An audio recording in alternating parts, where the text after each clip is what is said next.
What is up? It is I, the Concrete Catwalk. For those of you who are new here, welcome. I am a reseller that has a closet on Poshmark, and I love anything pre-loved, vintage, you name it, I love it. Those of you who are returning, my catwalkers, welcome back. Last week I said that I was going to talk about something that is one of the things I've never done with me. Is let me give you a little bit of history about it. I got into thrifting and what was it? Not just why I like thrifting, but revelations about some other things. Ooh. I got into thrifting very young. It was because of my mom. My mother was a very avid thrifter. I'd say in my teen years, maybe right before teen, maybe about 11 or 12, leading up to the teen years. That's when it kind of started. And it was only because I was simply going there with her. It wasn't me expressing an interest in anything as of yet. But my first really big love of thrift started when it was time for me to get a prom gown.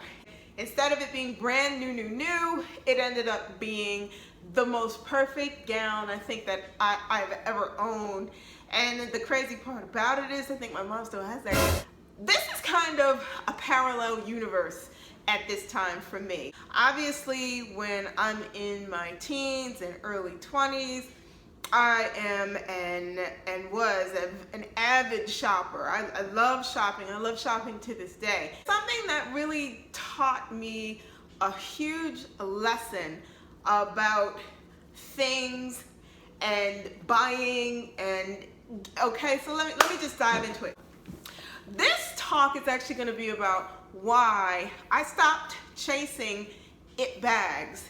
I stopped running after those, I have to have it, I have to carry it, I need it. I'm gonna give you the build up as far as what was the historics with it. I'm in my 20s and I'm liking shopping, and that is actually when I got the introduction to luxury.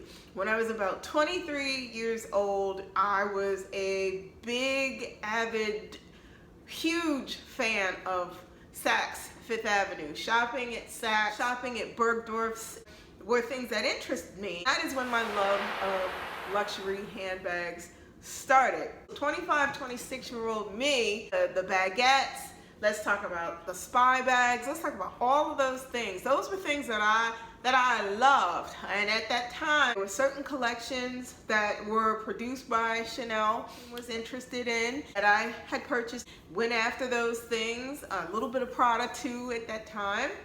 And so let's fast forward and get into the 30s. I'm picking these things up. The thing that stopped me dead in my tracks regarding luxury handbags was this. In my late 30s, I realized I would get a bag, whatever that bag was of the moment, and that bag would end up with the shortest shelf life ever. Is for me the burnout behind the chase with the it bag. You know, once you capture, or for me, once I captured the bag and then it was time to carry it, yeah, you carry it for whatever I carried it for. It could have been 2 months, could have been 3 months, could have been 4 months, and then the thrill of having it was over. It was just done. I'm not knocking anybody that likes the chase, likes the idea of owning an it bag. I am not knocking anybody. I am not knocking anybody that enjoys purchasing these bags brand new. I am not knocking anybody who likes that. What I am saying is that for me, I got tired of running after the bag of the moment, spending that kind of money, carrying the bag for a short amount of time, and then all of a sudden, 6 months later, it's some other bag that's coming down the pike that is the it bag. What I realized was I would get the bag, have the bag, spent an ungodly, let's just say that, spent an ungodly amount of money for it, and then at that point, realized that there's no way that I could turn around and buy something else and simultaneously want this, keep this, Couldn't do it. Couldn't do it. I don't know what anybody else does, but yes, I'm telling you, it became financial. It became a situation where I realized, well, hey, I can't spend $2,000 and then turn right back around and here comes the next it bag, and this bag is $2,400. It just wasn't adding up for me. Self-admittedly, this is having done that in the past, back to back, spent $2,000 here, spent whatever here, and for me, it finally got to the point where I was like, the math on this is just not adding up. Me and the it bag, we don't have that relationship anymore. It just doesn't happen for me. This just kind of evolved with thrifting. Thrifting teaches you that for whatever reasons, people get tired of things. Some people are not about selling things. They're about, let me just give it away, and if I see something later on that I want to purchase, then I can go ahead and do that because my closet is cleared out. Thrifting opened the door to the possibility that anything and everything is out there to get. Speaking specifically to handbags, that's where my passion is at. I'm also speaking specifically to the resale market as well, because I enjoy the resale market down to handbags. What I've learned about it bags is, I'm gonna say this and I may make some people upset, and that's fine, but for me, I find that an it bag has you rank and file with everyone else. Buy the bag because you like it, that's great, that's fine. But I found that for me, when I was purchasing it bags, I was buying those bags because of the quote-unquote status behind it. An it bag has no individuality behind it. It had nothing to do with, and it should have had everything to do with, but at the time it had nothing to do with, does the bag work for me? Is it my personality? Is it not my personality? Is it functionality behind it? Is this something that you want to include in your wardrobe for the long haul? Is this going to be just a flash in the pan, a trend, if you will? The biggest lesson that I learned that I was taught via the it bag and thrifting is you go down the road of making a decision about something that you're going to bring into your wardrobe. Handbags, accessories, clothes, whatever it may be. Yes, there are also it items, the it jacket. You guys know about the teddy bear coat. You guys know exactly what I'm talking about. Those things are beautiful, they are, but the thing that I had to step back and look at was, is it feasible for me to own it long term? Am I gonna have ample time to enjoy this bag, or is it just gonna be me running after something else because of what's coming next? The thrift world is one where it teaches you individuality. And I know people say, oh, I'm an individual. No, thrift teaches you individuality. It teaches you curated fashion sense. It teaches you that just because something is super brand new doesn't mean that it's going to work in your wardrobe. Just like things that are thrifted don't necessarily work. It's all one and the same if you think about it. It has to be selected because it's what you like and it's what you want, and it's going to add to your wardrobe's longevity and the test of time. Something you're going to grab over and over and over again. I stepped off that platform of chasing the it bags, and I stopped with this whole notion of the it bag. Now I consider myself a collector of things I see that I think would be worthwhile adding to my wardrobe. And does that mean that I still don't have it bags in my closet? No, it doesn't mean that I don't have them. It just simply means that the reason why I'm interested in something has nothing to do anymore with the chase.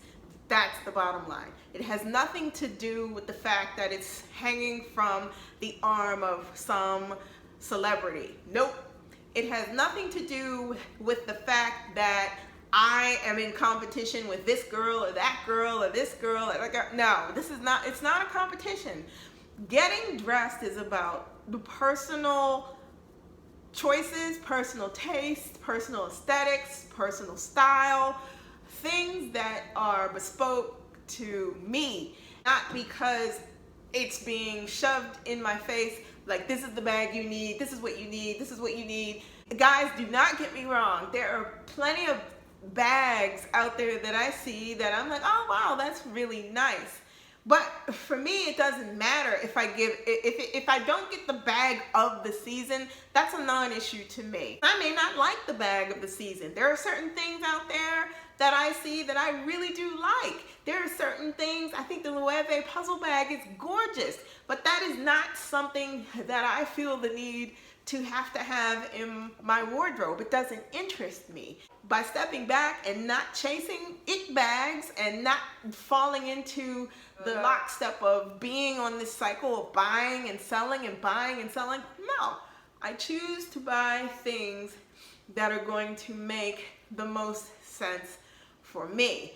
And this topic bubbled up because I was looking at the handbags in my closet, and I was actually looking at how thinned out my handbag collection has become. The things that I have now are the things that I really, really want to own. And the things that I purchase now are because they are things that I had an interest in, irregardless of whether they were an it bag. And typically I don't go for it bags. These days, no. Ask me, catch me in my middle 30s, might have been a different story. In fact, it was a different story. You guys, I'm just simply saying this. The fine line between what you choose to buy and why you choose to buy it is a really, really thin one. What I learned from this whole it bag phenomena is I can't buy a bag to fit in. I don't want to buy a bag to fit in. I don't want to buy a bag to make me feel as if I am like celebrity X. I don't want that. I want a bag because I like it. I want the bag because it fits me. I want a bag because it makes sense and it's an investment piece and it's going to give me a long use life. That's it. That's all. You guys, I just wanted to pop in and talk about that. This kind of struck a chord with me where, and especially now, it's about being responsible with whatever it is you're going to spend your money on. Let me know in the comments below how you feel. What do you do when it comes down to it bags? Do you chase those things or do you not chase those things anymore? Over to my Poshmark closet. Check out the things that I have listed in my closet. If you have any questions, you can send me questions there, or you can head on over to Instagram. I am the Catwalks Concrete on IG. If you have any questions about anything that you see, I typically list weekly. Feel free to DM me there, and together we can work it out so that you can get it before somebody else does. Like, comment, and subscribe to my channel. I post videos every Sunday. If you don't want to miss out, please tap the bell for notifications so that you'll know every time I post a new vid. Thank you so much for watching. That is all that I have for this week. Next week's a little bit of show and tell. You know how we go over here. Thank you so much for tuning in. As always, be safe, be well. I will see you next Sunday.